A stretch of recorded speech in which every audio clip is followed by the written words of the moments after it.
जिसके घर पे मीटर की रीडिंग 600 से कम है उसको बिजली का बिल 0 आएगा। ਮੇਰਾ ਬਿਜਲੀ ਦਾ ਬਿੱਲ ਪਹਿਲਾਂ 1 ਸਾਲ ਪਹਿਲਾਂ ਆਵਾ ਤਾਂ ਤੇ ਹੁਣ ਵੀ 1 ਸਾਲ ਹੋ ਗਿਆ ਵੀ ਆਂਦਾ ਨਹੀਂ ਹੈਗਾ ਜਦ ਆਹ ਭਗਵੰਤ ਮਾਨ ਦੀ ਸਰਕਾਰ ਬਣੀ ਆ ਜੀ। ਮੁੰਡਾ ਸਾਨੂੰ ਛੋਟਾ ਕਹਿੰਦਾ ਪਿਛਲੀ ਵਾਰੀ ਬਿੱਲ ਕਿੰਨਾ ਆਇਆ था माँ 3500 रुपया कहना ऐसी 0 आया माँ पे ऐसा मुख्यमंत्री पूरे इंडिया में बनना चाहिए।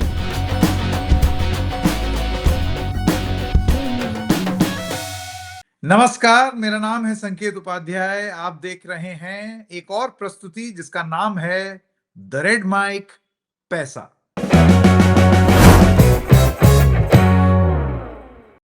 आज के पैसा के एपिसोड में हम बात करेंगे सोने की। ये वाला सोना नहीं, सोना मतलब गोल्ड। अब आप जानते हैं मार्केट तो थोड़ा इधर उधर हो गया है, उसकी तमाम वजहें हैं, वजहों के बारे में भी हम चर्चा कर चुके हैं। लेकिन इस बीच ऐसे लग रहा है कि सोने के प्रति यानी कि गोल्ड के प्रति आस्था खास तौर से एक निवेश के विकल्प की तरह उसको अब देखा जाना शुरू हो गया है। मैं स्वागत करना चाहता हूं इसके बारे में और बात करने के लिए राहुल कलांत्री जी का। वाइस प्रेसिडेंट हैं कमोडिटीज मेहता इक्विटीज लिमिटेड में। आपका बहुत बहुत स्वागत राहुल जी। सबसे पहली बात तो मैं आपसे ये जानना चाहता हूं, ये जो एक ट्रेंड देखने को मिल रहा है, अखबार में आप क्लिपिंग्स देखें, मार्केट में मंदी है तो सोना चमकने लगा है, लेकिन एज एन इन्वेस्टमेंट ऑप्शन आपके हिसाब से क्या गोल्ड में निवेश आज की रेट में मार्केट्स में निवेश से बेहतर विकल्प है? देखिए संकेत जी, हम यदि 2024 का भी एग्जांपल लेते हैं जहां पे मार्केट ने 8% का रिटर्न दिया था, वहीं पे हमने गोल्ड के अंदर 28% का रिटर्न देखे। अगर हम 2005 से भी हम यदि डाटा कंपैरिजन करते हैं निफ्टी वर्सेस गोल्ड का, तो ऑलमोस्ट नेक टू नेक दोनों के अंदर रिटर्न था 2023 तक, और 2024 में गोल्ड थोड़ा अहेड हो गया है निफ्टी से। तो यदि आप एक चीज देखिए, इक्विटी में हम यदि कोई भी निवेश करता है या कोई निवेशक निवेश करता है तो हमेशा हार्ट बीट काफी ज्यादा ऊपर नीचे रहती है। नेक्स्ट डे क्या होगा, ट्रम्प क्या बोलेगा, या जियोपॉलिटिकल टेंशन किस तरीके से होते हैं, डाउन कहाँ जा रहा है, तो इसके ऊपर सबकी निगाहें रहती है। बट यदि गोल्ड के कंडीशन में देखें तो गोल्ड एक ऐसी चीज है जो सोना लेके आप चैन की नींद ले सकते हैं, यानी चैन से सो सकते हैं। हाँ। और इस हिसाब से हम देख रहे हैं कि लास्ट 2-3 साल में जियोपॉलिटिकल टेंशंस बोले या टेरिफ वार की बातें चल रही है अभी ट्रम्प के आने के बाद, तो आने वाले समय में हमें लगता है कि गोल्ड के अंदर निवेश करना एक फायदेमंद चीज रहेगी। इसको आप एज ए अपने इक्विटी पोर्टफोलियो के हेज में भी देख पाओगे। तो आई मस्ट से कि निवेशकों ने अपने निवेश का एटलीस्ट 20 से 25% तक का हिस्सा गोल्ड के अंदर निवेश करना चाहिए। कितना कितना आपने बोला राहुल जी? 20 से 25% तक का हिस्सा अपने टोटल निवेश का गोल्ड के अंदर निवेश कर सकते हैं। मैं राहुल जी आपसे ये जानना चाहता हूं, आपने इतने गुण गिना दिए सोने के, गोल्ड के, तो अगर ऐसा है और इतना ज्यादा रिटर्न देता है तो लोग फिर मार्केट की ओर देखते ही क्यों हैं? म्यूचुअल फंड, शेयर बाजार, फिर अगर इतना ही काबिल है सोना, फिर तो सब लोगों को इसी में निवेश करना चाहिए कि अगर इतना शोर शॉर्ट है, कोई तो कारण होगा ना लोग जो मार्केट भी जा रहे हैं। देखिए, जो भी मार्केट में आते हैं इन्वेस्टर, उन्हें हम स्पेसिफिकली कहते हैं खतरों के खिलाड़ी। आज योगा करना एक पेशेंस का काम रहता है और वो हर किसी से नहीं हो पाता है। उसके अंदर आपको पसीना भी नहीं आता है, ना हार्ट बीट ऊपर नीचे होती है, बट आपको सेहतमंद बनाता है। बट लोगों को हार्ट बीट ऊपर नीचे होते हुए मजा आता है जब तक कुछ टेंशन ना हो। वो जो मूवी आई थी ना, रिस्क है तो इश्क है, तो इस तरीके की होती है। तो नॉर्मल इन्वेस्टर लोगों का ये चीज हो गया है कि मुझे आराम से पैसा या टेंशन फ्री पैसा नहीं चाहिए, थोड़ा ऊपर नीचे होना चाहिए। हाँ। और इसी वजह से हम देखते हैं कि जो लुक्रेटिव रहता है कि मतलब यदि मार्केट इक्विटी मार्केट की बात करें तो कई सारी न्यूज आती रहती है, कभी हम कोई स्टॉक के बारे में बोले, कभी कोई स्टॉक के बारे में, ऊपर नीचे हलचल कंटिन्यू देखने को मिलती। बट गोल्ड एक स्टेबल मूव के ऊपर चलता रहता है, कभी नीचे भी आ गया है तो वापस से रिकवर हो जाता है, बट उसके अंदर वो मतलब जो बोलते हैं गैम्बलिंग पार्ट या जो एक्साइटमेंट पार्ट नहीं रहता है बहुत ज्यादा, और उस वजह से गोल्ड जो है वो उतना ज्यादा अट्रैक्टिव नहीं माना जाता है एज ए इन्वेस्टमेंट प्रोस्पेक्ट पे। ये आपने अच्छे से समझाया। ये जो आपने जो उदाहरण दिया है सोने का, सोना जो है वो योगा है और बाकी सब अपना जिम वाली एक्सरसाइज जिसमें हाथ ऊपर नीचे, इसको अगर खाने के संदर्भ में देखें, क्योंकि वो मेरा फेवरेट सब्जेक्ट है, तो अगर सोना हेल्थ फूड है तो मार्केट मैकडोनल्ड्स का बर्गर है। मन करता है जरा खटाक से जल्दी से खा लें, ये हेल्थ Right. फूड है। अच्छा, अब मैं राहुल जी आपसे जानना चाहता हूं कि कब तक आपको लगता है कि गोल्ड एक सही निवेश का विकल्प रहेगा? आपने अभी थोड़ी देर पहले बोला 20% के आसपास की आपकी सेविंग गोल्ड में जानी चाहिए, तो गोल्ड खरीद ले आदमी या फिर गोल्ड बॉन्ड्स खरीदे? और दूसरी चीज, ये 20% के फिगर पर आप कैसे आए हैं कि सेविंग्स का 20% गोल्ड में जाए? ओके, सो देखिए 2019 के पहले हम यदि देखते थे तो अप्रोक्सीमेटली हर एनालिस्ट का ये मानना रहता था कि गोल्ड के अंदर आपके पोर्टफोलियो का टोटल इन्वेस्टमेंट का 5 to 10% तक का इन्वेस्टमेंट होना चाहिए। बट पोस्ट कोविड हमने ये देखा कि जिस तरीके से कोविड आया उसके अंदर गोल्ड ने अच्छा रिटर्न देते हुए दिखा। उसके बाद में हमने देखा कि रशिया यूक्रेन वार होते हुए चले, फिर हमने देखा सऊदी के अंदर गल्फ कंट्री के अंदर टेंशन बढ़ते हुए दिखा। हम डॉलर इंडेक्स की बात करें तो डॉलर इंडेक्स के अंदर काफी ज्यादा फ्लक्चुएशन देखने को मिल रहा है, और उसी तरीके से हम देखें तो रुपये का हर साल हम एटलीस्ट 3 से 4% का डिप्रिसिएशन देखने को मिलते रहता है, और ये जितने भी फैक्टर्स है ये गोल्ड के लिए पॉजिटिव है, और हमें लगता है कि आने वाले समय में ये चीजें और बढ़ती हुई दिखेंगी, चाहे वो जियोपॉलिटिकल टेंशन बोले, टैरिफ वार बोलिए। तो इस वजह से हमें लगता है कि गोल्ड एक इन्वेस्टमेंट जो रहेगा वो एक सही रहेगा, और अब आपका ये समय है जो आप अपने पोर्टफोलियो में गोल्ड को 10% से बढ़ा के 20% तक का कर सकते हैं। ये आपको ऐसे एक प्रोटेक्शन देगा अपने टोटल इन्वेस्टमेंट पे। अगर आप एक मान के चलते हैं किसी पर्सन का 100 रुपीज का इन्वेस्टमेंट है, उसमें से 80 रुपीज उसका इक्विटी में है, यदि वो 20% इसके अंदर करता है गोल्ड में, तो यदि सपोज कीजिए मार्केट में कभी भी जैसे हम लास्ट 3 महीने में देख रहे हैं फॉल आ रहा है या अनसर्टेनिटी की कंडीशन पैदा होती हुई दिख रही है, उस समय गोल्ड उसको अपने जो वहां के लॉस को है यहाँ पे थोड़ा प्रोटेक्ट करते हुए दिखेगा। जी, राहुल जी मुझे आप ये बताइए कि आपने ये बोला कि बाकी आप बाजार में अपना निवेश बेसिकली डाइवर्सिफाई करें, पोर्टफोलियो हर तरीके से उसको डिवाइड करके रखें ताकि रिस्क मैच हो जाए। बहुत सारे ऐसे लोग हैं और इसमें मैं अपने आप को भी शामिल करता हूं, जो कोविड के टाइम पर जब एकदम से ये हुआ कि भाई म्यूचुअल फंड के बारे में देखा जाए, मार्केट ने तेजी भी पकड़ी कोविड के बाद, म्यूचुअल फंड में बहुत सारे लोग आए। आपको क्या लगता है कि आज की डेट में mutual fund is a good investment? Share बाजार में ट्रेड करना is a good investment? Gold is a good investment? या जो एकदम पुराने जमाने की अगर बात कर लें, मम्मी पापा के जमाने की, कि फिक्स डिपॉजिट? इन चारों ऑप्शंस को आप किस तरीके से रेट करेंगे? ओके, तो देखिए पहली चीज मैं बताता हूँ कि जो स्टॉक मार्केट के अंदर किसी को इन्वेस्टमेंट करना है तो ये डिफर रहता है पर्सन टू पर्सन। आपका कितना नॉलेज है और कितना एक्सपीरियंस है और आप कितना समय मार्केट को दे पाते हो। अगर आप टोटली बिजी हो, आपके पास बहुत ज्यादा अनुभव नहीं है, तो आई सजेस्ट कि आप म्यूचुअल फंड के थ्रू मार्केट में एंट्री कीजिए। वहां पे आपके फंड मैनेजर जो रहते हैं वो ये काम करते हैं आपके बिहाफ में, और वो पैसा मार्केट में एक सही डायरेक्शन में लगाते हैं। देखिए मार्केट नीचे आएगा तो हर जगह लॉस होंगे, इसमें कोई दो राय नहीं है, चाहे वो इक्विटी में आप डायरेक्ट करें या म्यूचुअल फंड में भी करें। बट जब आप मार्केट रिकवर होता है उस समय जो आपका पैसा रिकवर करके देता है, ये एक इम्पोर्टेंट पार्ट रहता है कि आपको वो देखना है कि आप वो स्टॉक पिकअप कर सकते हैं, या आप जो भी स्टॉक चयन करते हैं उसके पीछे आप क्या स्टडी करते हो, या किसी ने सिर्फ बोल दिया और मैंने ले लिया, या आपकी पर्सनल कुछ स्टडी है। अगर आपकी पर्सनल स्टडी नहीं है तो मैं कहूंगा कि आप म्यूचुअल फंड के थ्रू मार्केट में इन्वेस्ट करें।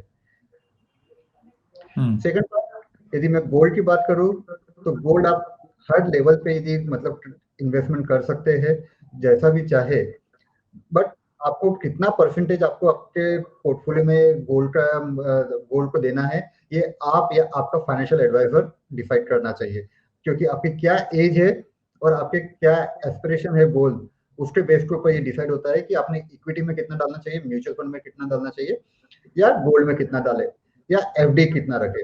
एफडी नॉर्मल में जो मेरा एक पॉइंट है कि यदि हम कंसिडर करें तो शॉर्ट टर्म के लिए यदि हमें कोई पैसे की जरूरत पड़ती है तो उसके लिए आप एफडी रखें, बट अपार्ट फ्रॉम दैट यदि आप एज ए इन्वेस्टमेंट पार्ट देख रहे हो तो I am not consider FD as a investment avenue, कि आप वहां पे इन्वेस्टमेंट करें। आपको 6% रिटर्न मिल रहा है और 10% का इन्फ्लेशन एज पर गवर्नमेंट है, और यदि अनऑफिशियली देखें तो वो 12-13%, 14% तक चले जाता है, तो आप टोटली 8% का लॉस के अंदर हो। तो एफडी इज टोटली एक मेरे तरफ से तो क्रॉस मार्क है, बट आप म्यूचुअल फंड के अंदर एसआईपी या गोल्ड, और यदि आप जागरूक निवेशक है तो आप खुद होके भी इन्वेस्टमेंट कर सकते हो शेयर बाजार में, थर्ड ऑप्शन। ये आपने इंटरेस्टिंग बताया कि एफडी जो है वो तो इन्फ्लेशन भी बीट नहीं करेगा, गोल्ड में रिटर्न इन्फ्लेशन बीट करता है। डेफिनेटली यदि ओवरऑल हम देखें तो 15.5% का सीजीआर हमें गोल्ड के अंदर भी मिलता है, यदि हम 2005 से भी बात करें। देखिए, आप कोई भी निवेशक यदि निवेश करता है तो उसका होराइजन कितने समय का है, ये सब चीज उसके ऊपर डिपेंड होती है। आज आप और मैं कितनी भी बातें कर ले, बट एक निवेशक का क्या कितना ड्यूरेशन वो इन्वेस्टमेंट करना चाहता है, उसके क्या गोल्स है, जो भी निवेश करते हैं ये उसी के ऊपर डिपेंड रहेगा कि हम किस तरीके से उसे सजेस्ट किया करें ये चीज। बट एक राहुल जी, आपने एक इंटरेस्टिंग बात बोली, जो मैं आपकी बात से ये समझ पा रहा हूं कि अगर कल को कोई ये सोचे कि मैं खटाखट गोल्ड सोना खरीद लूं और उसके बाद फिर मैं साल के अंत तक माला माल हो जाऊं, ऐसा नहीं होगा। तो आपको एक टाइम फ्रेम अपना बना के चलना है कि कितने साल तक आपको निवेश करना है और आप कितने साल तक निवेश करना चाहते हैं, उसके हिसाब से आप एवरेज कैलकुलेट कर सकते हैं। और ये भी नहीं कि सब कुछ जाकर के सोना ही खरीद लें, डिवाइड करें। कभी भी नहीं, मतलब मैं चाहे वो म्यूचुअल फंड रहो, इक्विटी रहो, या कमोडिटीज गोल्ड की बात करें, आप एक साथ में पैसा कभी भी मत लगाइए, क्योंकि मार्केट कंटिन्यू फ्लक्चुएशन होते हुए दिखेगा। लास्ट 2024 में भी देखा हमने, गोल्ड ने $1800 का इंटरनेशनल मार्केट में लो बनाया था और वहां से हमने $2800 तक के हाई बनते हुए देखे, तो $1000 का मूव हमने गोल्ड में आते हुए देखा था। तो ऐसी बात नहीं है कि इस साल भी हमें लगता है कि हो सकता है गोल्ड में दोनों तरफ के मूव देखने को मिले। हम 3000 के लेवल भी गोल्ड में इंटरनेशनल मार्केट में टच करेंगे तो नीचे में हो सकता है $2200 या $2400 तक के भी लेवल हमें देखने मिले। तो कहीं पे भी आपको एक साथ जंप नहीं करना है, आपको धीरे धीरे करके ही अपने को इन्वेस्टमेंट करना है, और एक लॉन्ग टर्म प्रॉस्पेक्ट बना के रखिए कि हो सकता है 2026 के अंदर सपोज गोल्ड मार्केट नीचे आ जाए तो आपको अपने उसको होल्ड रखने की कैपेसिटी भी होना चाहिए।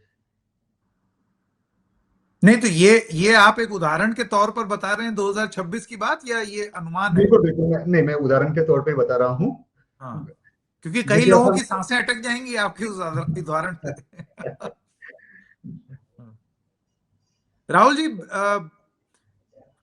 देखिए आपने ये बोला लॉन्ग टर्म के लिए होल्ड करें, अब लॉन्ग टर्म को आप कैसे डिफाइन करेंगे? What is long term? देखिए 5 to 7 ईयर एक लॉन्ग टर्म होराइजन हम लेके चल सकते हैं। तो ये ड्यूरेशन एक कंफर्टेबल रहता है कि आप उसे लॉन्ग टर्म समझ सकते हैं। बट निवेशकों को एक चीज हमेशा ध्यान रखना चाहिए, हो सकता है आज मैंने आपको 5 ईयर बोल दिया, अब आपने सपोज 2015 में सपोज किसी ने इन्वेस्टमेंट किया रहता तो 2020 के अंदर कोविड आ गया, 18-19 तक उसका रिटर्न अच्छा था, बट 20 के अंदर टोटली उसका रिटर्न निगेटिव हो चुका था। ऐसे कंडीशन में आपको 2 साल और ग्रेस पीरियड देना होगा मार्केट को। अगर जिसने 2020 में पैसा निकाल दिया उसने निगेटिव रिटर्न में पैसा विड्रॉल करते हुए दिखा, पर जिसने 2022 तक होल्ड कर लिया तो वो फिर से अच्छे प्रॉफिट में आते हुए दिखा। तो हो सकता है मैं 5 से 7 साल इसलिए बोल रहा हूँ कि हो सकता है 5 साल के अंदर सिचुएशन उस दिन समय खराब हो तो आपको 1-2 साल का ग्रेस पीरियड देना रहेगा। राहुल जी, मार्केट के लिए ये कहा जाता है और ये कन्वेंशनल विजडम है कि जब सारी दुनिया बेचे तो वो आप समझ लीजिए, मतलब जब मार्केट नीचे जाए तो वो बेचने का समय नहीं है, वो है निवेश करने का समय। और जब मार्केट ऊपर जाए तब अगर आप बेचते हैं तो आपको ज्यादा पैसा मिलेगा। यानी कि जब नीचे आती है तो वो खरीदने का समय होता है, क्योंकि फिर जब वो ऊपर जाएगी आप ज्यादा पैसा बनाएंगे। यही चीज क्या सोने पर भी लागू है? देखिए ये चीज हर किसी पे लागू होती है, but as a normal human being ऐसा कभी होता नहीं है। ये एक फियर फैक्टर रहता है। आज जितना मार्केट डाउन है कोई भी फ्रेश इन्वेस्टमेंट करने के लिए रेडी नहीं रहेगा।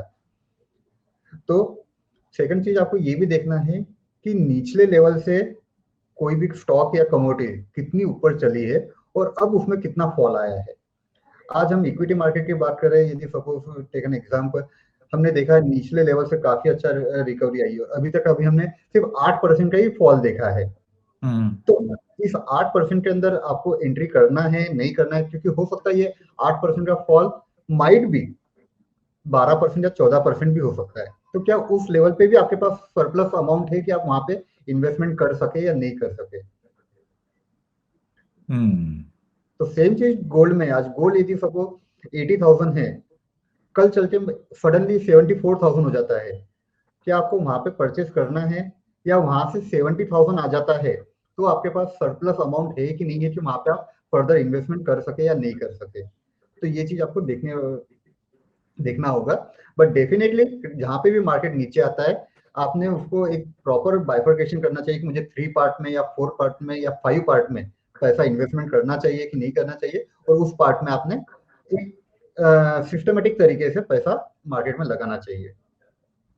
राहुल जी, अभी थोड़ी देर पहले आपने बताया कि गोल्ड एक रिलेटिवली सेफ इन्वेस्टमेंट ऑप्शन है अगर आप इसको मार्केट से कंपेयर करें। लेकिन जैसे कि आपने फिर बाद में ये भी बताया इसमें भी फ्लक्चुएशन आती है, और 2024 के ही फ्लक्चुएशन के बारे में आपने बताया जो कि अच्छी खासी है। अच्छी खासी मतलब अगर आप सोचिए किसी का निवेश इसके हिसाब से होगा, साल भर के अंदर अंदर उसकी तो सांस अटक जाएगी $1,800 और $2,800 में, $1,000 का फर्क।